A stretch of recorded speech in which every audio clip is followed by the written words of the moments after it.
Robert Anderson, a tycoon known as much for his wealth as for his reserved nature, sat in his vast office, overlooking the city he had helped build. A recent diagnosis of a terminal illness left him with few options. He faced the greatest dilemma of his life. To whom should he entrust his legacy? With no recognized children and few close relatives, Robert knew his monumental inheritance could fall into the wrong hands. But is there anyone worthy of all this? As he reviewed his life, Robert realized that the past held more than just contracts and acquisitions. Among the forgotten moments was one chapter he was reluctant to revisit: his relationship with Linda Harris, a woman who had abruptly disappeared from his life more than 25 years earlier. He wondered if, amid the silence and shadows of the past, there might be something else, or someone, that still needed to be found. Determined to uncover the truth, Robert decided he needed help. But lawyers and family wouldn't be the ones to guide him on this journey. He chose a more direct approach, hiring Sarah Collins, a private investigator with an impeccable reputation. "Find what the past tried to hide," he said, handing her a minimal file with the potential to change everything. However, the question that haunted him remained: what do I really hope to find? Sarah Collins was known for her ability to uncover secrets no one else could. When Robert brought her in for the case, she was initially hesitant. The tycoon's direct tone and the lack of detail in the file raised her suspicions. "Why not hire lawyers or genealogists for this?" she asked with her usual bluntness. Robert, however, was adamant. "Because I need real answers, not legal interpretations." There was something in Robert's gaze that Sarah couldn't ignore, a mix of urgency and fear. Wasting no time, Sarah accepted the challenge and began sifting through the few documents Robert had provided. The file included only a name, Linda Harris, and a few vague dates. "It's not much to begin with," she muttered as she typed Linda's name into her search engine. However, what little she found was intriguing. Regular financial transfers made by Robert to an account associated with Linda, which had suddenly ceased 26 years ago. Sarah knew the past was about to reveal much more than a lost heir. As Sarah analyzed the documents, she realized the task involved more than just investigation. Robert wasn't just looking for a successor. He was trying to resolve something that was clearly plaguing him. The question that stuck with Sarah was inescapable. What happened 25 years ago that made Linda disappear so completely from Robert's life? Sarah delved into Robert's personal files, hoping to find more details about Linda Harris. But the lack of information was as striking as the story itself. There were no photographs, letters, or any meaningful trace of their relationship. It was as if Linda had been erased, leaving only financial records indicating substantial and regular transfers for years until they abruptly ceased. Who makes payments like that to someone who disappears for no reason? She wondered as she analyzed the transactions. Intrigued, Sarah managed to access more detailed bank records and discovered something that perplexed her. Some transfers made to Linda were linked to different addresses in distant states, as if she were constantly on the move. The lack of routine in the patterns suggested something unusual, perhaps even forced. Furthermore, the dates coincided with important events in Robert's life, such as company acquisitions. Linda wasn't just someone important to him. There's something much bigger hidden here, Sarah concluded. As she connected the few pieces available, Sarah came across a disturbing thought. Could Linda have been running away from something or someone? The question opened a new line of inquiry, but also brought a shadow of concern. Something, or someone, seemed to have worked hard to keep Robert and Linda's past buried. The question now was, who else could be involved in this, besides Robert? While rummaging through Robert's private office, Sarah found an object that seemed out of place, an old diary, hidden deep in a locked drawer. The worn cover indicated it had been opened many times, but the pages inside were largely intact, neatly handwritten and, curiously, meticulously organized.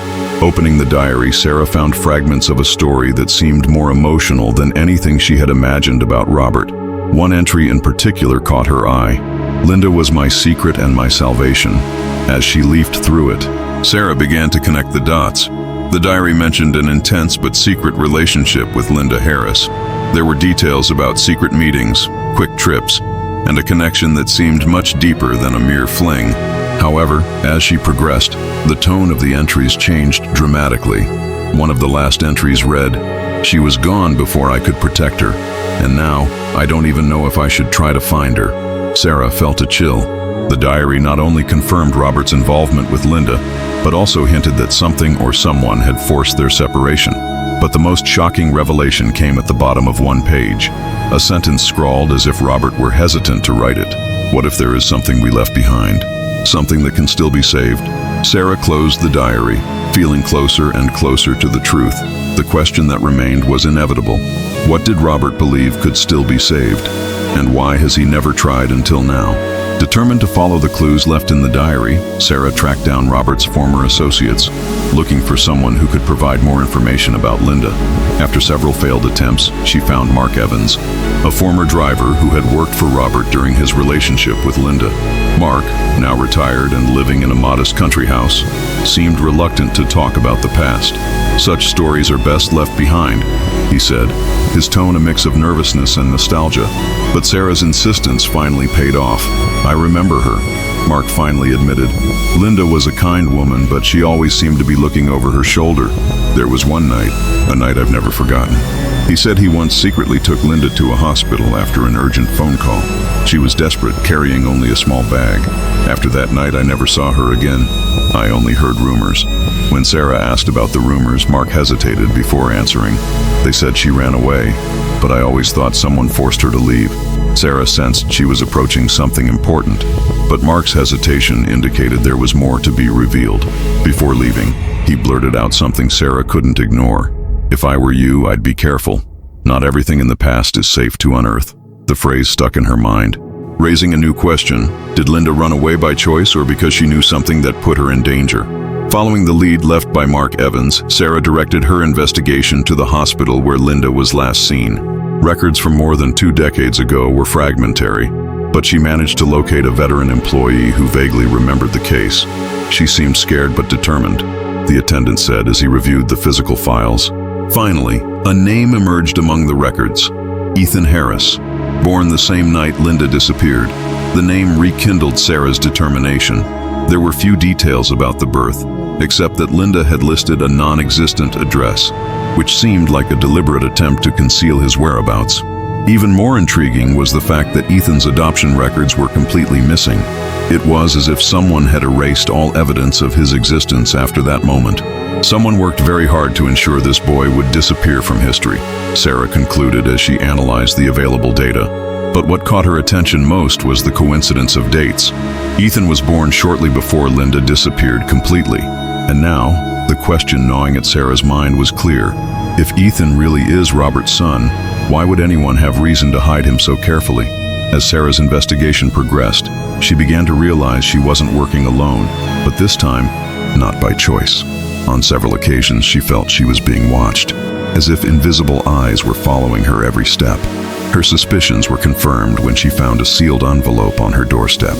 Inside was a single typed message: "Stop or face the consequences."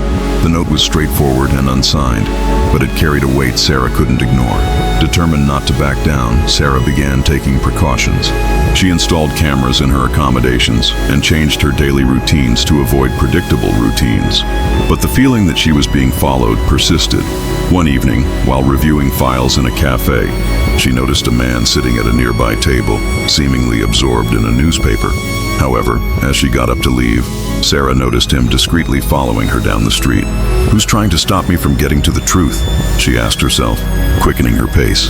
When she recounted the incident to Robert, he displayed concern, but also a disconcerting calm. "When you stir up the past, Sarah, it's not uncommon to awaken ghosts," he said cryptically. But Sarah knew this was more than a metaphor. Someone was willing to do whatever it took to keep this secret buried. The question that haunted her was, how far would these people go to ensure the truth never came out? After days of tracking down leads, Sarah finally arrived at a small auto repair shop in a quiet town, where Ethan Harris worked as a mechanic. The place was simple, with tools scattered about and the constant sound of engines being repaired. Ethan, a 26-year-old, had an easy smile, but a humble demeanor, completely oblivious to what was to come. "Can I help you?" he asked, wiping his hands on a rag as Sarah introduced herself. Sarah began cautiously, without mentioning Robert's name. "I'm investigating someone important from your mother's past, Linda Harris," she said, watching his reaction closely. Ethan hesitated, frowning. My mother never talked much about her past. All I know is that she was strong and did her best to raise me alone. There was genuine honesty in his words, but Sarah could sense he was harboring more than he was willing to share. When she mentioned the hospital where he was born, Ethan became visibly uncomfortable. She never told me the details, he admitted, looking away. She just said we needed to start from scratch. Despite her reluctance, Ethan agreed to help Sarah gather more information. But as she left the workshop, a question lingered in her mind. If Ethan truly doesn't know about his father, why would his mother have kept so much from him, and from everyone else? A few days after meeting Ethan, Sarah began to notice that her investigation was being monitored more closely. One night, while returning to her hotel, she sensed the presence of a car that seemed to be following her route. She veered off course a few times, but the vehicle remained behind her, erasing any doubt that it was intentional. Upon reaching her destination, the car stopped a considerable distance away, its headlights on for a few minutes before disappearing into the darkness. The next morning, Sarah received a manila envelope under her door. Inside was a photograph of Ethan in his workshop and another of her leaving the hospital where she found Linda's records. The enclosed message was short and disturbing. You've gone too far. Stop while you can. The cold, direct tone of the words made Sarah realize that whoever was behind this had the resources to monitor her closely. But more alarmingly, they now knew about Ethan. Nerves fraying, Sarah decided to warn Ethan of the impending danger. Upon meeting him, she explained the situation, but his reaction was more skeptical than fearful. Who would be so interested in stopping me? He asked in disbelief. Sarah knew the answer was connected to Philip Anderson, Robert's nephew. But the real question was, how far would Philip go to protect his position as the primary heir? As Sarah delved deeper into her investigation, it became clear that Philip Anderson, Robert's nephew, was directly linked to the threats she had been receiving. Philip, the designated heir, had always been a figure of imposing presence and cunning, known for his ability to manipulate situations to his advantage. However, now Sarah was beginning to realize the extent of his influence. He was calculating and methodical, traits that made him a formidable adversary. Philip finally confronted Sarah, unexpectedly, during a public event at a luxury hotel. He approached her with a polite smile, but his words were sharp. You're digging yourself a hole that may be difficult to climb out of, he said calmly. Sarah, maintaining her composure, replied, I'm simply seeking the truth, something you seem to fear. He laughed, but the implicit threat was clear. Sometimes the truth isn't worth the price you pay to find it, he retorted, before walking away, leaving Sarah with a mixture of unease and determination. Back at her hotel, Sarah shared the events with Ethan, who finally began to grasp the gravity of the situation. If this guy is so intent on stopping me, there must be something big he's trying to hide, Ethan concluded. But what remained unclear was, how far would Philip go to ensure Robert's legacy remained in the wrong hands? Determined to dispel any doubts about Ethan's connection to Robert, Sarah acted quickly to obtain a DNA sample. With the help of Ethan, who was finally beginning to trust her, they collected the necessary material and sent it to an independent laboratory known for its accuracy and discretion. Time seemed to drag as they awaited the results, but Sarah knew this evidence would be crucial for everything that was to come. When the report arrived, the result was undeniable. Ethan Harris was, indeed, Robert Anderson's biological son. Sarah handed the document to Ethan, who seemed in shock. I never imagined. He's my father, he murmured, as if the words were still hard to accept. But what puzzled Sarah most was why Robert had never mentioned Ethan before. Was it remorse, or was there something more behind his silence? As Ethan began to process the revelation, Sarah knew this was just the beginning of a larger confrontation. The DNA confirmation established Ethan as the rightful heir, but it also made him an even bigger target for Philip. Now a burning question remained. How could they protect Ethan and expose Philip before he made his next move? With the DNA report in hand, Sarah decided it was time to confront Philip directly.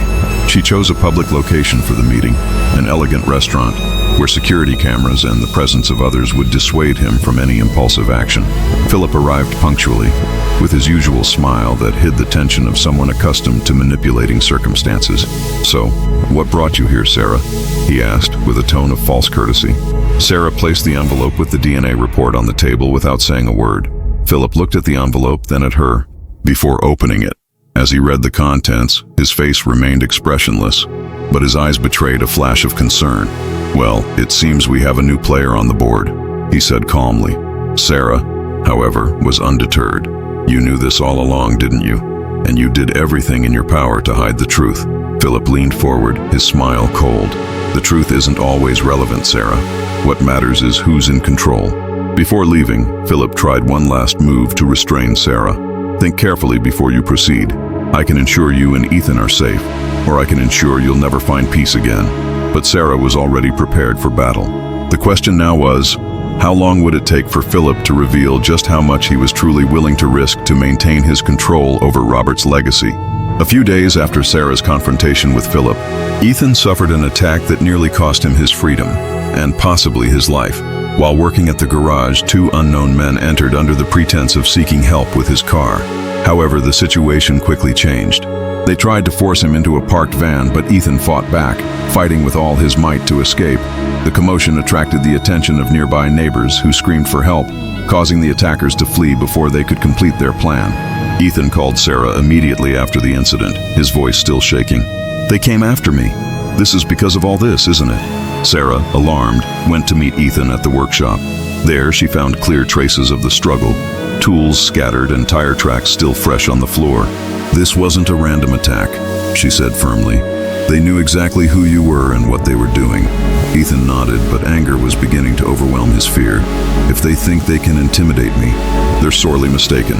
As they discussed their next steps, Sarah realized the danger was growing. Philip was no longer limiting himself to indirect threats. Now he was attacking directly. But what remained unclear was, what more was he willing to do to keep Ethan from receiving the inheritance? Determined to understand what was driving so many attempts to cover up the past, Sarah delved into Linda Harris's records again. This time, she focused on finding connections that could explain her sudden disappearance. It was then that she discovered something disturbing. Linda hadn't disappeared by choice. Bank documents showed that, shortly before her disappearance, she tried to access an account Robert had created for her, but it was blocked. Soon after, suspicious transactions emerged, all linked to companies controlled by Philip Anderson. Sarah realized Linda was being controlled, threatened to flee and never return. While visiting the town where Linda lived before her disappearance, she met an elderly woman who remembered her. She was a strong woman, but in the last days before she left, she seemed scared, the woman said. She said she needed to protect what was most important to her, but she never said what. The narrative added another layer of complexity. Linda likely ran away to protect Ethan. When Sarah shared her findings with Ethan, he was devastated but also determined to fight. "She sacrificed everything to protect me," he said, his eyes fixed on the horizon. "Now it's my turn to do the same." The question loomed large. If Linda was willing to risk everything, what did Philip know that kept her silent for so long? As Sarah and Ethan continued searching for answers, a new piece of the puzzle unexpectedly emerged. At one of the Anderson family properties, Sarah found an old file hidden in a hard-to-reach safe. Inside was an earlier version of Robert's will, dated 26 years ago. Interestingly, shortly after Ethan's birth, the document explicitly mentioned Linda Harris and her unborn child, granting them a substantial share of Robert's fortune. But most shocking was the discovery of a second version of the will, created a few years later, where any mention of Linda or Ethan had completely disappeared. The signatures appeared genuine, but Sarah noticed inconsistencies in the records that indicated tampering. The evidence suggested that Philip had manipulated the documents to remove any threat to his position as primary heir. He'd been plotting this scam for decades, Sarah concluded with a note of indignation. As he showed the will to Ethan, he was silent for a long time, holding the pages carefully. "My mother knew this. She knew we couldn't fight him back then," he said sadly. But as the pieces fell into place, the question became more pressing. How did Philip manage to keep this fraud secret for so long? And what else is he willing to hide to protect his charade? When Sarah presented the findings to Robert, the tycoon seemed to age before her eyes. He held the wills with trembling hands, lingering on the original version that mentioned Linda and Ethan. "I did it because I believed it was the right thing to do," he said, his tone thick with regret. "But I never imagined someone so close could manipulate something so sacred." His voice was a mixture of anger and sadness, reflecting the guilt he'd accumulated over the years. Robert finally decided it was time to right the wrongs of his past. Philip always had ambition, but I never imagined he was capable of this," he confessed. "If Linda suffered because of me, and Ethan was taken away from me, I owe them more than an apology." With Sarah's help, Robert began gathering additional evidence to build a solid case against Philip, vowing to use his influence to expose his nephew's manipulations. Throughout the process, Ethan found an opportunity to speak to Robert directly. "I don't need your inheritance, but I want to know, why did it take you so long to reach out to me?" he asked with raw honesty. Robert, visibly moved, replied, "I was afraid you'd never want to meet me, and now I see that my fear cost me more than it should have." The reconciliation opened a door for a new dynamic, but the crucial question remained. Will Robert be able to use his power to finally unmask Philip before it is too late? Determined to reveal the whole truth, Sarah, Robert, and Ethan devised a meticulous plan to expose Philip publicly. The chosen event was a press conference hosted by Robert's company, where Philip would take center stage to announce new projects. The idea was simple: use Philip's own platform against him, revealing the evidence of his manipulations in front of the media and the company's shareholders. "He always loved the spotlight," Robert commented with a bitter smile. "We'll give him that, but on our terms." Behind the scenes, Sarah and Ethan worked tirelessly to organize all the evidence. Financial records, doctored versions of the will, and even anonymous messages Sarah had received were compiled into a compelling presentation. Meanwhile, Robert used his influence to ensure that authorities were present at the event, ready to act if the evidence proved sufficient to incriminate Philip. The tension was palpable. "If this goes wrong, he'll use it against us," Sarah warned. Robert replied firmly, "We have nothing to lose now." On the day of the event, everything was ready. Sarah watched Philip on stage, confident and completely oblivious to what was about to happen. When it was Robert's turn to speak, he began by talking about legacy, family, and trust. Then, with a cold, measured tone, he said, "And today, unfortunately, I am forced to reveal something that compromises the integrity of our family." The room fell silent. The question hanging in the air was inevitable.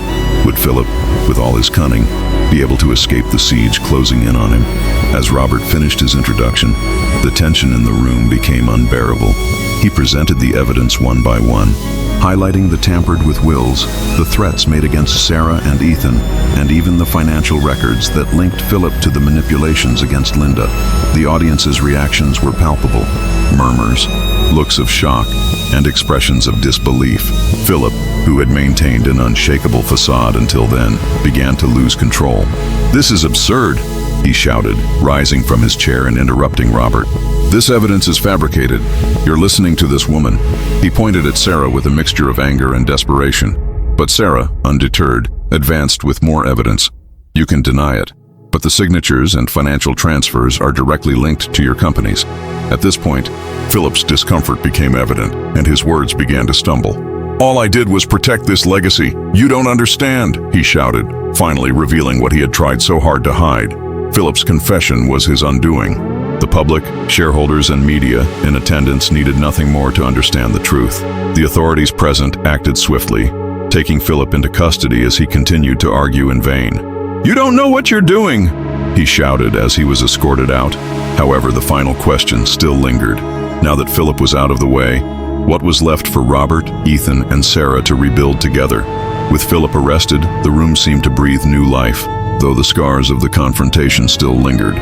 Robert, now visibly relieved, took the stage again to conclude the event. "Justice isn't just a concept, it's a responsibility," he said, looking directly at Ethan, who was watching from the audience. "Today we did what was necessary to restore the truth, but that doesn't erase the wounds we carry." His words carried a weight no one could ignore. Later, in a private moment, Robert met with Ethan for a heart-to-heart. "You don't owe me anything, Ethan. If there's one thing I've learned, it's that a father's true inheritance isn't money, but integrity," he said, handing Ethan the papers, officially recognizing him as the rightful heir. Ethan hesitated as he accepted. "I never wanted this, but I think I understand now what my mother wanted to protect. Maybe it's time to do something different with this legacy." Meanwhile, Sarah watched from afar, satisfied but exhausted. For her, the case wasn't just about justice, but about exposing the complexities of family ties and the impact of individual choices. Over time, the three began working together to transform the Anderson family fortune into something that not only represented power, but also positive impact. However, one question lingered in Sarah's mind. Would Philip's shadow linger over them even after justice was done? Dark Farm, as Ethan decided to rename the property most symbolic of Robert's legacy, became a starting point for a new chapter in everyone's lives. Under Ethan's stewardship and with the support of Sarah and Robert, the site became home to projects focused on healing victims of injustice and creating opportunities for marginalized communities. What was once a symbol of betrayal and secrecy was now transformed into a center of hope and renewal. Ethan, once a humble mechanic, embraced his role with determination, learning to navigate the corporate world with the same skill he used to repair engines.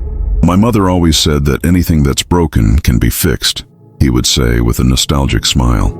Robert, in turn, became more of a mentor than a leader, guiding Ethan through the most complex decisions while enjoying his final days with the peace of having finally righted the wrongs of the past.